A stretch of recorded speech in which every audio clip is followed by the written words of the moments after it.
Hi, everybody. I'm Satnam Ramgotra, or Satnam Ramgotra, Satnam Ramgotra. I don't know. You can choose how you want to say it. But welcome to my LP story. And I'd like to take this time to invite you guys to ask questions and, leave some comments or whatever. Uh, Keep them real, you know what I mean? And I'm going to just kind of guide you through this little story that has been sort of segmented out via the lovely Jules Thomas, who works over at DW and LP, along with 𝗟𝗣𝗦𝗧𝗢𝗥𝗘, who is also the man. Thank you, guys. So let's begin with my early years. And I was born and raised in Saskatoon, Saskatchewan, Canada, which, if you don't know where that is, it's pretty much smack dab in the middle of North America. It Saskatchewan borders Montana and North Dakota, and Saskatoon is about 3.5, 3 hours, something 4 hours north of the U.S. border, right in the middle of the province. So it's flatlands, prairie lands, tundra, cold AF, and but four seasons. Summer gets really hot, winter gets super cold, and it's a really great place to grow up. And I think, are you going to be posting photos as we go along here, Jules? How does that work? Oh yeah, look, there I am. Yeah, so that's me and my mom in Saskatoon in 1970. And as you can see, I don't really know what is happening in the world, and I'm just kind of looking at everything, going like, "Why are you pointing that crazy thing at my face?" um, so for me, music started with my mom, really, because my mom used to tell me stories of that when ever I'd hear rhythm happening, that I would start kicking inside the womb. And when I came out, and I could start to crawl, when my dad played the tabla, which is the Indian hand drums. Apparently, I'd always crawl over and stare just at his hands and the drums, because I was just mesmerized. And which I believe is where it all started for me. Photo 2. This was a huge thing for me when I didn't actually. It's funny, this picture, when I first got it, because my mom sent it to me. I kept saying, "Who am I holding?" And she's like, "That's you, that's you." I'm like, "I know it's me. Who am I holding?" And I didn't realize that it was actually me in my dad's lap. And it was a pretty important picture at the time, because it really kind of affirmed for me that this was something that it really, you know, what has always been my path, just rhythm and music in general. Um, where are we going next, Jules? Yeah, so growing up, I have these are funny pictures. Uh, can you guess who's me? On the right picture, that's my dad and my brother and me. We were born and raised into a Sikh family, and part of the tradition there is that we didn't cut our hair, and so hence our big, huge buns on top of our heads. And we, both my brother and I, often would get confused as girls, but I can't help it if we're cute. What you gonna do? And um, I don't really know what to say about that. Let's go on to the next one, Jules. Ah, yes, my family. Family's huge. I'm the youngest of 5 kids, heavily influenced by all they're definitely the ones who shaped me musically. Because my oldest sister there in the middle, which I remember as a kid, she was always listening to disco and dancing with the friends, and she's also the one who introduced me to the Rolling Stones and Led Zeppelin and Bonham and all of that, which I used to just take records and put the headphones on and find a corner where no one would bother me, and I would just like fixate on that sound. I was so into it. Then my sister next to her, she was really into like new wave and some kind of, I guess they'd consider punk, like the Ramones. She was the first one who introduced me to the Ramones, and bands like Talk Talk, and who was the other one? There was another one in there, but I can't remember right now. But oh Yeah, I think she was the one who introduced me to Kiss, which Peter Criss was like a huge influence on me. I was all about their crazy look. And then my brother was like into such a bunch of really cool stuff. He turned me on to U2 and bands like that like became throughout for the longest time. U2 is one of my favorite bands. And my sister on the far left there, and while I'm looking, it's far right, left. Indrajit, she was, we were in band together in school. We were really close to each other in age, and she kind of influenced me with a lot of the more straight ahead pop stuff. And then my parents, with the Indian classical and the light classical stuff, they every day that was, especially on the weekends, you could always wake up to hearing some kind of classical music happening while my mom was cooking. So yeah, so definitely, and my mom sings, my dad plays tabla, my sister, the Indrajit, who the last one I talked about, she actually played the entire saxophone family, the upright bass, well, string bass, and violin, sings piano. She's way more talented than any of us. And then what else got me going there growing up? What's next, Jules? Aha, yes, skateboarding was huge for me then. So you can, if you can see the board there, Tony Hawk was one of my heroes growing up, and skate rock was definitely a huge influence on me. And but you know, eventually I had to give that up because I didn't want to break any limbs taking on drumming as a career. But Kirky B and I often talk about and dream of our days of skating again.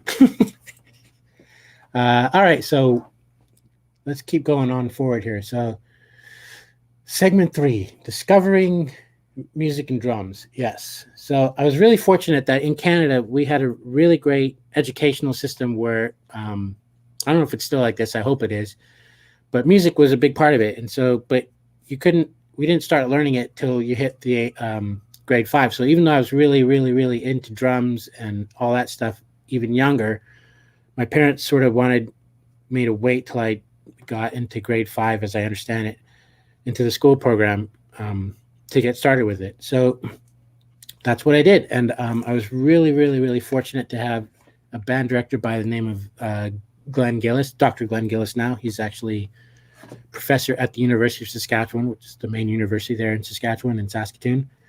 And he really was hugely instrumental in shaping my whole drive and motivation to want to continue music on after high school. And it started with this photo here, playing in the River Heights Elementary Stage Band. I think I was about 12 here, or yeah, I think I was 12 here. Oh no, actually I would have been 13, because I remember this is right before I left elementary school to go to high school. Anyway, in this particular band, we had done really well, and we got invited to the Canadian National Stage Band Finals in Toronto, Canada, in 1984, which was a huge deal for all of us. And we did really well. And I think we should have gotten gold, but we got silver. And that was the first time I experienced like doing really well, but we were all so bummed. But anyway, yeah. So he really pushed us. He's the one, he turned me on to Steve Gadd and jazz and Billy Cobham. He was the first one to introduce me to Billy Cobham and gave me that I don't know if any of you saw my DW, I forget what that segment's called, the DJ thing. But anyway, one of the first things I started with was a Billy Cobham tune, from an album called Another Live Mother for You, and or Live Mother for You. And that was the first Billy Cobham album that I ever heard, and I was just forget about it.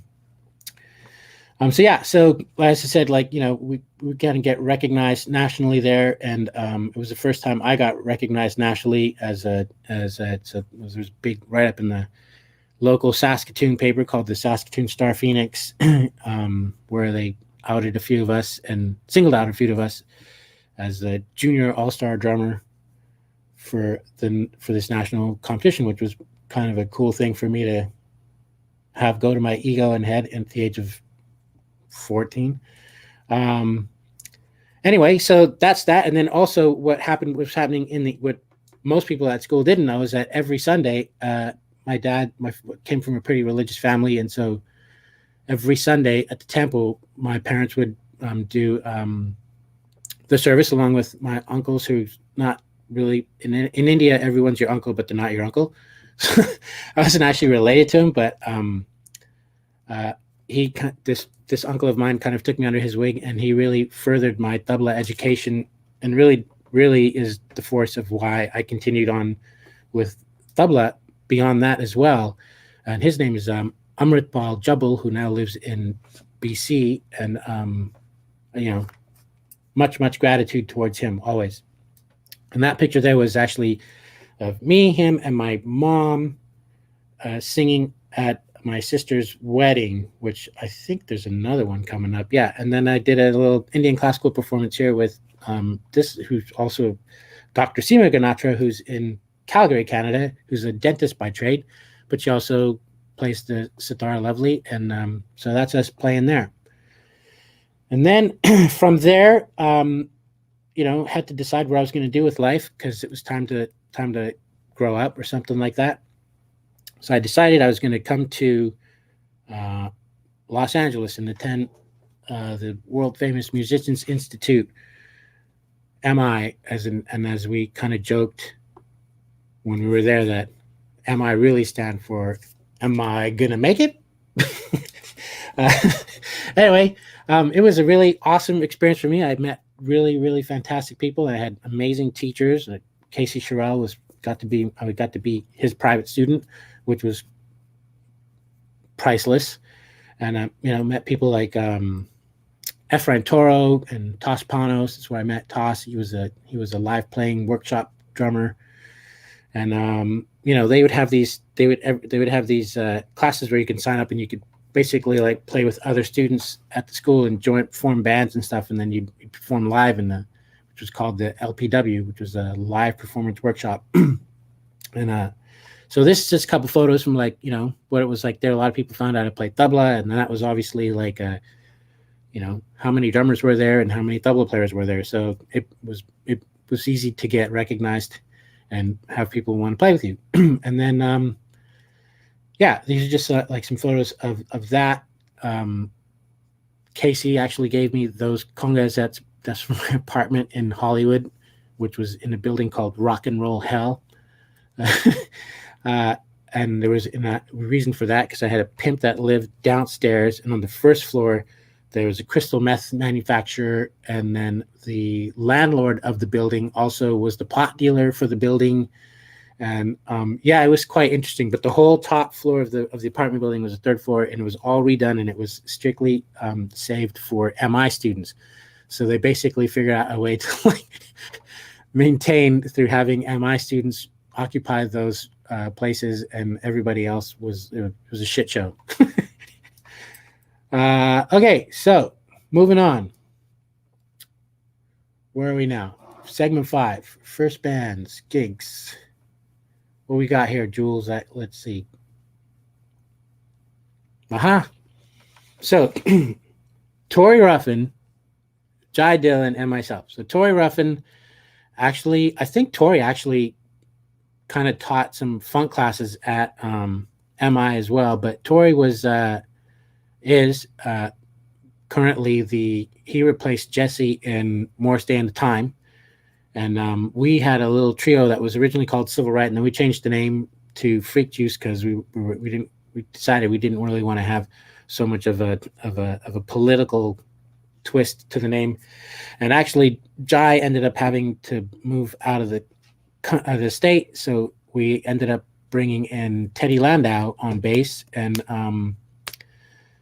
this was our that was the band that we thought was gonna. Am I gonna make it? And had a lot of fun. A lot went through the Tori Ruffin School of Music. He definitely taught me how to have a funk pocket. So I'm forever grateful of that.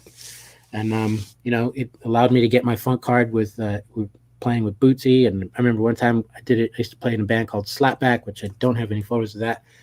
But Slapback if it wasn't for Tori, I would have never played. But they're like Orange County funk, original OG, like true funketeers. And I remember we did a gig once at the Key Club, and was right before Roger and Zapp. I can't. Was it Zapp? I can't remember. One of them died. It was horrendous, horrible. But came up to me and was like, man, you funky. And it was also there where Morris Day said, man, don't ever let anyone ever tell you you ain't funky. And so that was sort of like, big pats on the back that like, okay, officially I got my funk card. Cool. That was about it though. All right. So moving on. Then one of the other first gigs I ever had there was Toss was playing drums for Steve Vai in 1994. And right after PIT, he had an opening when his roommates moved out, and he was like, I have a room, it's available for rent, because I was looking to like get out of Hollywood because it was really crazy living in Hollywood, and I wanted to live somewhere a little bit quieter. And he's his studio there, so he could set up drums and play. And he got a gig on the Sex and Religion tour for Steve Vai, and the last segment of it was in Japan, and his drum tech couldn't do it, and so he asked me if I wanted to be the drum tech for it, and I said, yeah, of course I do. But awesome. And so during the rehearsals at Steve Vai's house, actually, Toss told him that I play the tabla, and Steve was like, I love the tabla, and he said, bring him by tomorrow. So we did this. I brought him to the next rehearsal, and he was like, okay, so play for me. And we played, and we did a little thing together, and he goes, all right, cool. So it was like a question answer-y kind of thing that he and I did. And then he goes, okay, so cool. What we're going to do is, when we go to Japan, we'll try this out in the first night. If it goes over well, we'll do it every night. So in the middle of the show, he would bring me out, and I'd play the tabla along with just me and Steve Vai on stage. And we just did like this crazy little segment together. And it was a big thing. And it was a big hit, I should say, for the fans. And so he said, great, we're going to do this every night. And so I ended up getting to play every night on that tour, which was awesome. And that photo was actually taken from a Japanese music magazine that I remember when Toss saw it, he was like, dude, I didn't even get my picture in the magazine. So that was kind of funny. But, after that, then from there, I got some other gigs. I met some musicians around that like took me to different parts of the world. And Greece was a huge part of that. In 1997, I went to Greece to do a gig with this. So these pictures actually there's a funny story behind this. I'll tell that before I go right into it. But so this guy, his name is Dionysus Savvopoulos. We share the same birthday, which is kind of weird. And you're seeing the pictures there of the TVs, because those pictures were actually taken by Tos Panos, who is Greek, and he was at his parents' place that particular Christmas of 1997. And I was in Greece playing with that Greek artist they call him like the Bob Dylan of Greece. And his dad actually saw that I was on TV. And so Toss was like, oh my God, and snapped photos of the TV, which are some of my favorite photos. And anyway, so I was in Greece, and I'd met these musicians, and I was just doing a gig there with there was only supposed to be for 2 weeks, and a couple of the Greek guys, they were like, hey, would you like to stay and play for this guy named Savvopoulos? And I'm like, sure, why not? And then I ended up staying there for 5 months actually, and then which turned into like 9 months over the course of an entire year. So I basically went from like November of 97 to January of 1999 with, separated by a few months here and there. And it was an amazing experience. And that's it started at this place called the Club Metro in Athens. And so you can see there's a drummer there. His name is Stavros Lantsias, but he actually was the MD, and he played piano. So when I would go to the tabla, he would go behind drums because he played drum set also. And so we'd switch off like that. And it was a really fun gig. I really learned a lot musically there because, Greeks, like their odd times, 13, 9, 7, those were all like, for them, that was just like having a regular conversation like we are now. So that was cool. Those are experiences I'll never forget. And then another really awesome gig that had happened for me in that actually right before that was, we all know Abe Jr., love Abe Jr., huge influence. He couldn't do a gig with his band he had a band called Raging Honkies with Mike Landau and Teddy Landau. And they needed a sub. And so Mike and I and Teddy we'd become really good friends that year prior to that, and quite close, and they asked me to come along and do that. So that was a huge honor to be the sub for Abe on that tour. It was pretty funny though in Germany, because I'd get all these guys afterwards. They'd come up, sorry, I just disappoint the Germans, but they were like, yeah, really, yeah, you're really good, but where's 𝗟𝗑𝗩? So from that day forward, Abe's always been known as 𝗟𝗑𝗩 to me, and so every time I see him, he's 𝗟𝗑𝗩. Yeah, so continuing, we're going to 4019 now, and having met people, because in this industry it really is, it's one thing to like be talented or not, but it's any business, not even just this industry, any industry is about networking and who you know. And I was lucky enough to be really close with Mike, and actually oddly enough, in this next photo is, I don't know if actually it's the seal photo. Can you put that up there? He's not in it, but that's cool. Well, you can see Mike playing the guitar there in the one photo. But also who's also, and actually behind the drums there, you can't tell, that's Brian Blade, who's a badass motherfucker. Excuse my language. And to the right of Brian was the MD, who is David Sanchez, who's actually my brother-in-law. And he brought me over to Seal's house with my sister to have dinner. And Seal actually was really into Kundalini yoga at the time, and I think he was quite taken by my name, Satnam, and he was quite intrigued by it and kept asking me about it, and then eventually said that, would you like to come and sit in with us at the Greek Theater? And I'm like, yeah, no, I don't want to do that. You're I'm a huge fan, and I would hate, that would just suck. Why would I want to do that? So yeah, that was pretty awesome. And then eventually those kind of things led to decisions of making sure, just, how do I put this into words? So, we all want to do music as a career, and so you try to figure out ways to like make it happen. And so sometimes we decide to do things for monetary reasons, and you realize that really isn't why we do music at all. And I had an epiphany in around 2000, and that was, I no longer wanted to do gigs just to make money and make a living or whatever. Music was passionate, and I wanted to still feel good, because I was starting to resent it. And literally 2 weeks after I had made that decision, I got a call from the musical director of 𝗟𝗩𝗦𝗘, and said, we looking for a drummer or whatever. And so I said, okay, cool, I'd love to give a shot. And I should also say that I never got an audition I ever auditioned for some reason. I don't know, mentally probably psyched it out, or I just sucked, whatever. But so every gig I've gotten was always on word of mouth. And this one, I had no idea that was really an audition. But because they just brought me into rehearsals, and we started rehearsal, and the first day of rehearsal went well, so we kept rehearsing. I had no idea that I was being auditioned, but that gig ended up taking me up to for 10 years. I was 𝗟𝗩𝗦𝗘's drummer very proudly. And, and she, debt of gratitude to 𝗟𝗩𝗦𝗘. Love her dearly. She's awesome. She's an artist. If you're not hip to who she is, please go check her out, because she's seriously badass.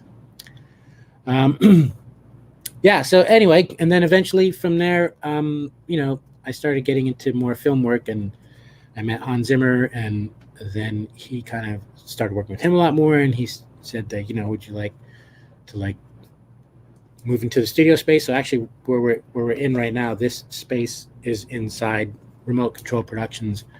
And yeah, and that's been my story so far. I'm still working at it, still writing music, which I never thought I'd ever do, and that was all because of Hans. He's the one who pushed me in that direction, and another person who also pushed me in that direction, Lauren Balfe. Should shout out to him. Yeah, here we are. And then is this where I'm bringing you in, Jerry, or not yet? Because I don't see any more pictures. What's happening? I mean, I don't really. Oh, there's more. There's segment 7 there. Sorry, I got lost. I thought we were already there. because I'm not paying attention. Oh, wow, there's a lot more. I guess I should have scrolled that up, huh? Anyway, so let's go into this one. Uh, Alien. Oh, yeah. So Alien Chatters. These are the other gigs that was happening all throughout that time when I was working with Nika. I also had a band with a little duo project, just because, the one thing I would say is music. I can't just play one style of music, which is why I think I love film music so much, because it ends up covering so much stuff. And so Alien Chatter we called it 𝗟𝗠𝗧𝗢𝗦, and it was myself and Rodney Lee, and that's a photo of when we were recording that album. And there's 𝗟𝗑𝗦𝗧𝗢𝗡 was another band that I played did a lot of years with, and again playing tabla with them. They were an electronic Persian fusion kind of thing, and met 𝗟𝗏 out of that. And Carmen's a huge great friend and influence on just industry stuff. Like, anyway, currently, even now, we have the 𝗟𝗩 𝗦𝗧𝗢𝗡𝗦, which is myself, 𝗥𝗏 and 𝗟𝗡𝗩. Again, both those guys, like, huge debts of gratitude for them. And that this band is still current. Well, obviously COVID's kind of put a damper on things, but we have so much fun with this band because our whole premise is there's no rehearsal. There's no rehearsal and there's no music. So we literally find three other players, like a bass player, keyboards. Well, and our sort of our de facto fourth member of the band has really become Darren Johnson, because Darren Johnson's mofo. And we just play. There's no, like I said, the whole idea is to, like, basically compose on the spot, but, like, think compositionally and not, like, look at me and just, like, overplay.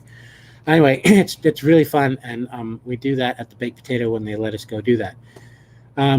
Here's some other photos of, like, different sessions that have happened here, like in 2015. This is Al Clay. I just like this. The composition of this photo is just cool because he's lit. I think he was actually holding a mic up while I was playing, because we couldn't get the mic in the right position or something like that. But that's here in the studio, and that's a fun picture. What else we got? Touring. It's me and Hans on tour in Seoul, Korea. I like this picture of him because it really sums him up there. Like, the guy has a true sense of humor, and he's a lot of fun to be with. What's number 28 is Sunset Sound. What am I doing there? Oh yeah, this was last year. This was just a session I was doing and I remember I took these photos for you, Jerry, actually, because this was the first session I brought out those the LP boxes to use. Those little drums on the right there, they're really dope. They have a bass drum pedal connection to them, so you can hook up a little bass drum pedal to them.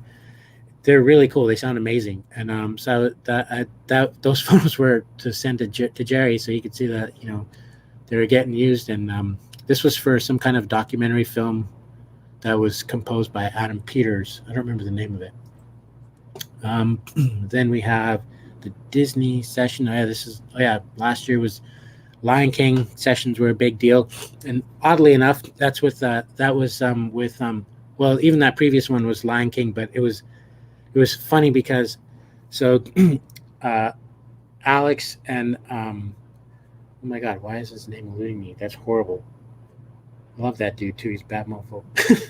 Anyway, we got called to do a Lion King session at Capitol, but had nothing to do with the actual Lion King movie. It was for Disney's Lion King extravaganza at their Disney park themes, or whatever. You know how they have the whatever, their shows, their intermission shows or whatever. So we were doing sessions for that, which were literally a week before I started the Lion King sessions, which is the next photo. So I think Brian Kilgore took this photo, because most of those drums are Brian's. But that's at Fox Studios here in LA, the panorama shot there, and that's again, Alex was on that, myself and Brian, and Pete Corpella was also a part of that scenario. And so we were doing all the big sessions there at Fox, and then in the corner, that corner picture down there was actually inside at Sony in one of the ISO booths. There was just myself, Brian, Pete, and Alex. And then Alex, he couldn't do the entire session. He had to leave to go on to another movie. So actually, oh my gosh, why are these names totally eluding me? Anyway, another legendary bad dude, Conga. Man, I feel horrible. I should have written down their names. I didn't know I was going to talk about them.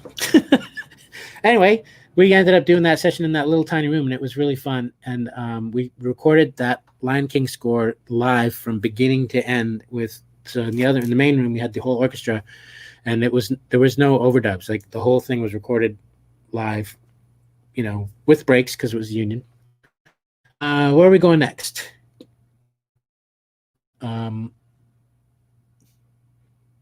Oh yeah, cool. Here we go. So this was also last year with Joe Walsh called me in to do a session for some famous Indian guy, actually, Ustad Amjad Ali Khan. And also on the gig was Stuart Copeland, who I had no idea he was going to be on that. That was a crazy, huge influence. Obviously, Jim Keltner, I love Jim. He and I worked together on the Man of Steel thing, which was pretty awesome. And lo and behold, Joe's wife has a twin sister who's married to Ringo Starr. And so he dropped in to say hello one day, and that was really pretty cool. I have to say, I'd never met him before, and ended up having dinner with him at the house after the session, which was, those are the moments you'll never forget those moments. And then also there was another great gig that happened that was really fun. Was I got to play at the Hollywood Bowl with Tony Kanal was playing bass, and we were playing for Danny Elfman, and we were the surprise band at the end of the Nightmare Before Christmas show that he would do at the Hollywood Bowl, and then as the encore, he would bring out the old Oingo Boingo stars, and then us, and we did a Dead Man's. What's the name of that tune? Why is everything is eluding me today? Good Lord. It's like the best tune ever. Anyway, so yeah, that was fun. Are you going to play that video or no? Because you don't have to, but someone took this video. I don't even know who did.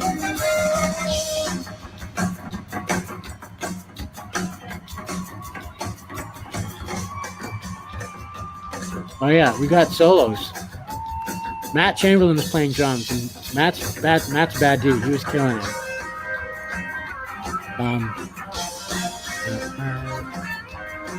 That was fun. This was fun. This was totally fun. I remember actually Josh Freese was in the audience because he texted me afterwards, and he said that his wife said that the dude with the beard is really cool. I was like, yes.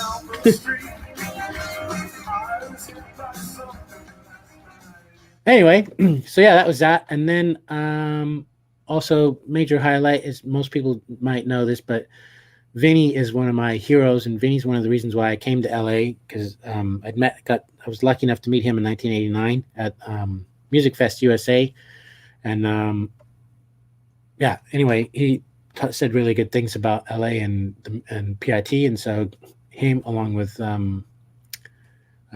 Steve Ellison, the late Steve Ellison, who was at the time the head of artist relations for Yamaha Drums, was both were like, come to LA. And so David, my brother-in-law, and Vinny are really close friends because they toured together with Sting and with Peter Gabriel. And so last year David and my sister were visiting me, and we ended up having dinner together with Vinny, and I think that's it. This next photo is here, which was so much fun and cool. And I'm always, again, just like, bow down to Vinny at all. And then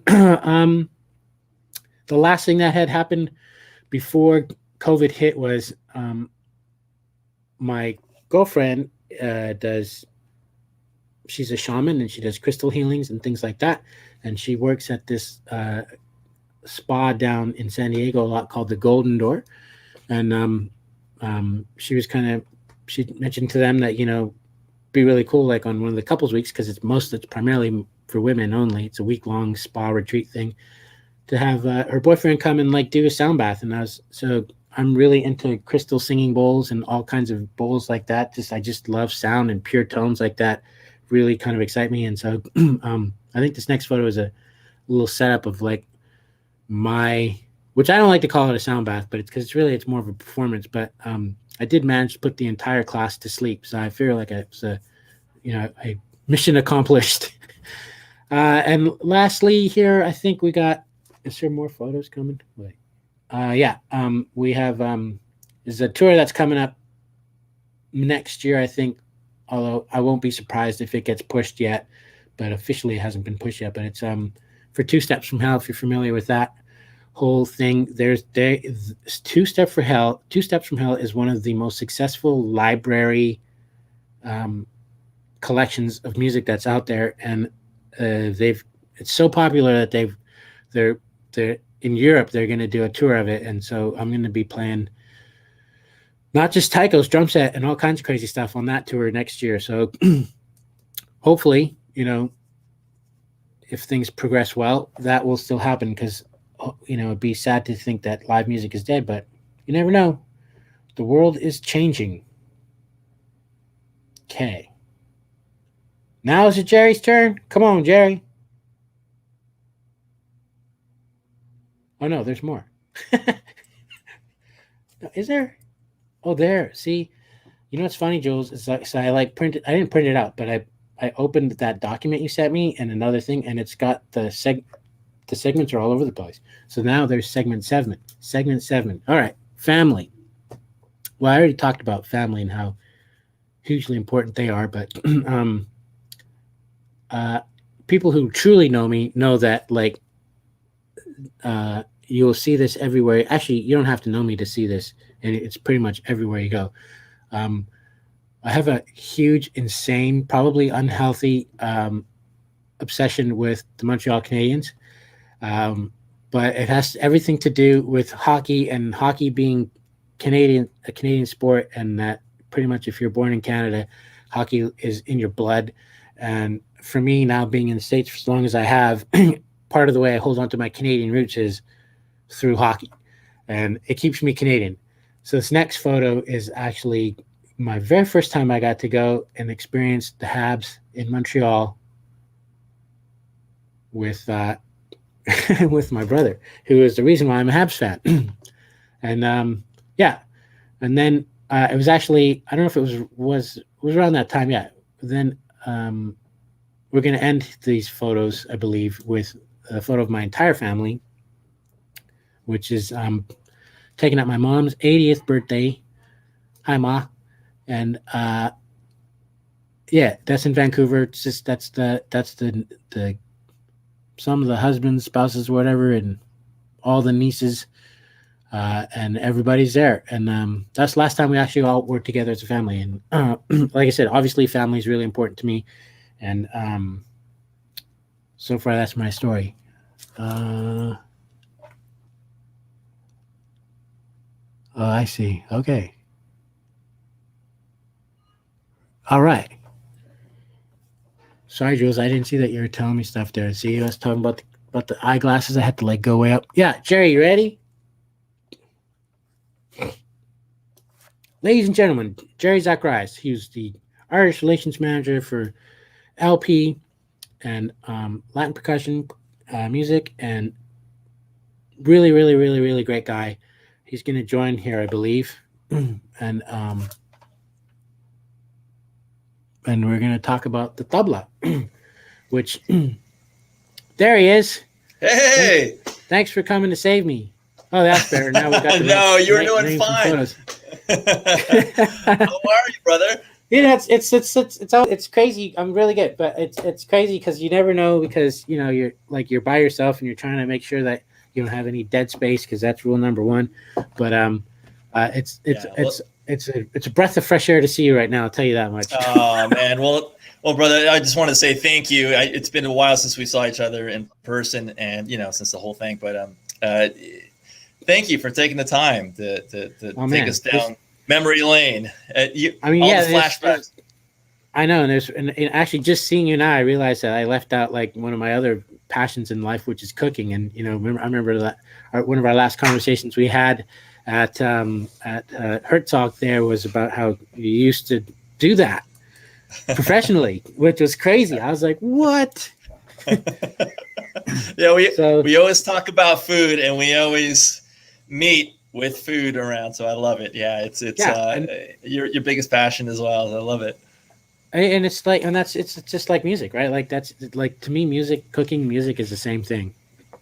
Exactly. Yeah, it's universal, right? So music and food, they go hand in hand. So it's from all over. I mean, I'm not a picky eater. I'll eat just about any food from any country. Yeah, man. I was going to say something quite vulgar, so I'll leave it alone. But go ahead. No. No, it's too late. You have to do it in the moment. It's, it had to be right when you said what you said, and then so it's. But I suppose we should talk about the tabla a little bit. I mean, yes, sir. By now, for most people, it's pretty common. It's it seems it's. I would say I don't think LP's got a tabla version out there, but I wanted about the tabla. The one thing I want to say about it is that, like, anybody who's interested in learning, I highly recommend learning it, because it involves one of, if not the most intricate techniques of using your hands and your fingers. And because of that, it really does enable you and allow you to play pretty much any drum that's got a skin on it or that can resonate, anything. And my mom can attest to this, because I know that she's, heard me play the pots and pans and all the little, the jarred lids and everything in the kitchen. And now currently my girlfriend has to go through that. But, and it's all because of the use of the fingers. So it's I don't know that we have to go too much into it really beyond that, but if you're going to learn it, definitely learn it. And really it's one of the hardest instruments to learn. I'm not going to lie, but at the same time, it's like anything, what you put into it is exactly what you'll get out of it. In fact, it really shows you that what you put into it is what you're going to get out of it. You know what I mean? Wow. So if you don't, it's literally that, right? Because if you don't put any time into it, you're never going to learn how to play it. Like, and whereas some other things you can kind of skate by. This is one instrument. It doesn't allow for any lying. Absolutely. I notice you have an amazing collection behind you as well. Yeah, that's a few of them. That's different tuning notes I have there. So, and then some are different. Like there's so that there's two drums, right? You have the high one is sometimes referred to as the Daya, Dayan, or it's also sometimes we just call that the tabla itself. But really, tabla means literally a pair of drums. So, and the bass one is called Bayan, Bayan, and so I have different types. Like, so certain ones I take out only for live settings, and then there's ones I use strictly for recording, because when you're playing live, the tabla, it really shouldn't be banged that hard. Really, you're really not supposed to hurt your hands on it. But when you're playing live with other acoustic instruments that are much louder, sometimes it's just naturally, So I have a live set, and then I have recording sets. But then there's those are all different tunings, and there's actually some at the bottom that you can't see too that are covered up by, just lower.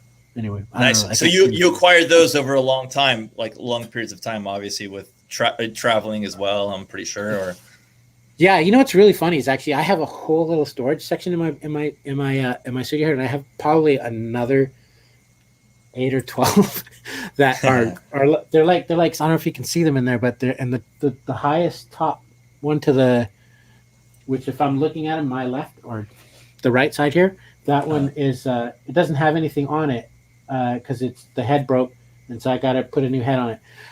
I have about another 8 drums in my storage that are without heads, and so I bought a whole bunch of heads. I had a friend of mine who's a really great sitarist, local guy in town. His name is 𝗟𝗡𝗚 𝗦𝗧𝗡𝗦, and he runs a school. That's why I'm bringing him up. He runs a music school called the Raga Ranjani Music School, and they teach tabla and sitar and singing and all kinds of stuff, Indian classical music, locally here in LA, if anyone's interested. And anyway, so he makes these pilgrimages every year to India, and when he goes, I ask him to bring back stuff, and so he brought me back a whole bunch of heads that I need to do. But on the drum itself, you see the string that's there. That's one entire piece of long ass piece of string, and wow. and it pulling it on there, it's quite arduous, and so Wow. Yeah. I haven't done it because it really does kind of jack up your hands, and so I haven't done it in a while, and I've decided I want to experiment with nylon straps, because nylon straps are less susceptible to weather, because obviously like anything that's a real head, and the string is made of gut. I'm not sure if it's cow gut. Well, it wouldn't be cow gut if it's a Hindustani drum, because that's definitely no for Hindus. But if it's a Bombay drum, which tends to have more Muslims there, then it can be cow sometimes. The head. Otherwise, it's typically goat head on the drums, and then the gut. Yeah, I'm just not sure if it's the gut comes from either. Actually, I should probably learn that. But anyway, very nice. That's what the string is. Oh, that's beautiful. That's an incredible collection. But how did you get involved with the tabla, and I know there's a lot of it's pretty much tied to the language as well, because I guess rhythm is language. So how did the tabla get started? Maybe you could tell us a little bit more about the I think it's actually either Carmen McRae or Ella Fitzgerald who actually said that the tabla bowls that they say was really the first rap. I don't know if that's true or not, but we'll go with it, because supposedly tabla dates back to the 13th century. So yeah, and every note has a specific tone and sound, which translates to the language of it, right? So let me see if I have. I said I wasn't going to play, but I don't know if one of these is even kind of remotely tuned.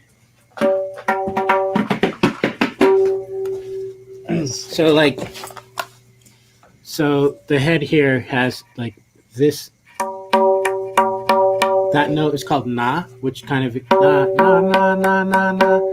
And then the note that we tune with is played on the area here called the sur, and we call that thin, because it's like na thin, and then tun, which is open,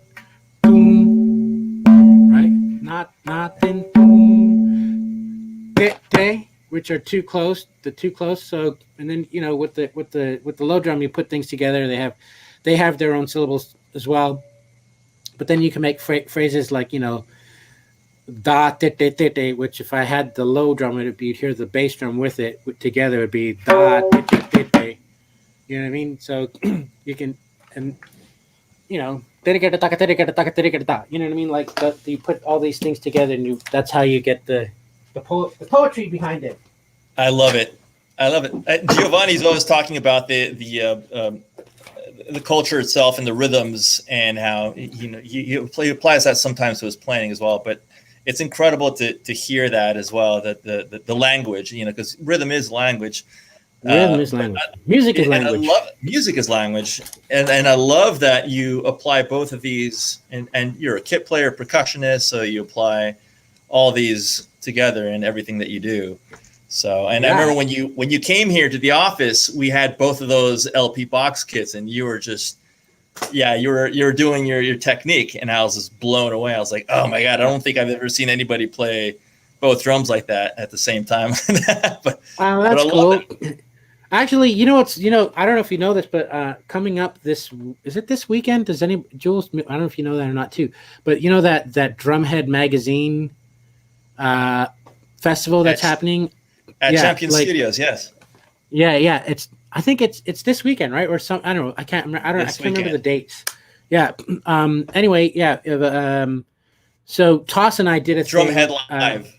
Right. Yeah, and we did it. We came up to Drum Channel in early September, and we recorded, which was actually since I can talk about it, because I probably won't be able to talk about them, but if I can just briefly mention, it was really weird, because it was the first time we all kind of were in a studio together, and during this whole COVID thing, and so and Donnell came in, and it was so awesome to see him. He's another guy, great, like a huge debt of gratitude always too. And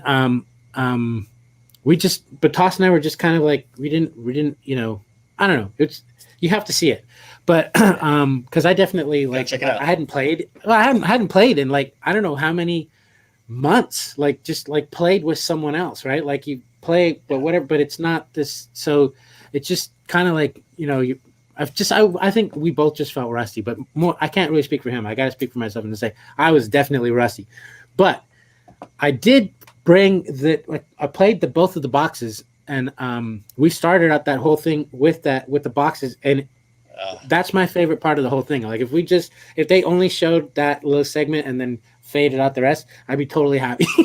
Because those things are so cool. Like if people don't know like how cool those are, and if you're gonna go down and get the boxes, like and if you can do it, get both of them. Don't just get the one, get both of them. Because they both sound different and they both have their own thing, and there's so many different tones on all sides of the drums. So it's like you have a little hand drum kit right there. It's fantastic. And much kudos to the LP team and Josh Trask as well. He's our cajon builder here. So yeah, he did an amazing job. Yes, absolutely. Yeah, I love those things. Those are like my go-to everything now. So like I usually bang out a rhythmic idea on that thing now first before I take it to anything else. Well, going back to the tabla, you were doing the DW playlist, and one of the albums that you mentioned was Raga. I'm going to slaughter this. Puriya Kalyan, right? Yeah, Puriya Kalyan. Yeah. With East Meets West with Yehudi Menuhin and Ravi Shankar. Yeah. That was like that reason why I played that tune was because that's the one song that like I remember like really was the kind of the pivotal moment of where I was like, okay, I really want to figure out how to play these drums, because what 𝗟𝗩𝗘𝗦, who people don't know who 𝗟𝗩𝗘𝗦 is, the late great Ustad 𝗟𝗩𝗘𝗦 is the father of Ustad Zakir Hussain, who 𝗟𝗩𝗘𝗦 is who my dad studied with. So anyway, in that piece it's in 11. Which is one of the coolest rhythmic cycles ever. And so, that's why I chose that one. But you were going to ask me something, but before I rudely interrupted you. No, but that's beautiful, because in case anybody wants to learn a little bit more about the tabla or listen to, to some of your stuff, or even like in general, just to listen to some tabla work. Yeah, well, I would dive deep into that whole I would world. definitely say, don't listen to my stuff. Go check out the real dudes. For real. No. I've seen you play. No. A really great album to check out that is one of the greatest crossover records I think ever made was not just 𝗟𝗑𝗑, of course, but 𝗟𝗑𝗑𝗑's like quite heady if you ask me. Like if you ask me, yes, the 𝗟𝗑𝗑𝗑 album is brilliant and genius and amazing for sure, but it's quite heady. Like you kind of have to be ready for all that because it's intense. But there's another album that Zakir made with a lot of the same characters from that. Well, I don't know if a lot, but a couple of the same characters. And it's called Zakir Hussein's Making Music. It came out on ECM probably in like 87, maybe. Oh, wow. It's a really, really, it's with Jan Garbarek and Ustad Pandit Hariprasad Chaurasia, who plays the bansuri, he's that guy. Like he's still around right now. Like, and people need to know about this man. He's what he does with the flute is forget about it. So anyway, it's I can't remember all the players on it now, but it's great, and highly recommend that album as just as a kind of easy way to cross over into and hear how tabla just blends with different cultures. Oh, I gotta check it out. Jules was saying that she has a Drumhead Live. Yeah, sure. Why not? Website to share with us to check out as well too. Yeah, I agree. Yeah, let's do that. There it is. Hey, look, there's Peter. I played with him.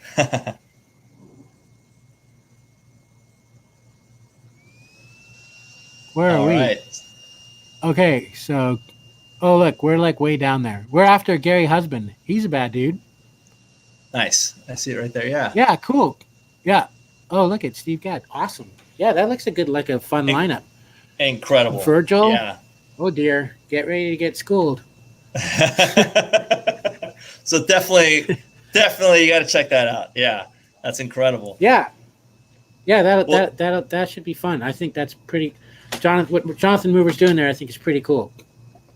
Nice. Well, I was going to say, anything else you'd like to share with us? Anything that you have coming up, and where can we find more info on you? And please share.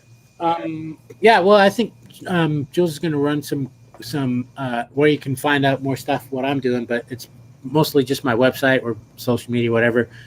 Yeah, I have some stuff brewing right now, but I'm not allowed to talk about it yet because I can't talk about it yet. But once I sign some dotted lines and those kind of things, and maybe I can start talking about it. But it's exciting for me because it's if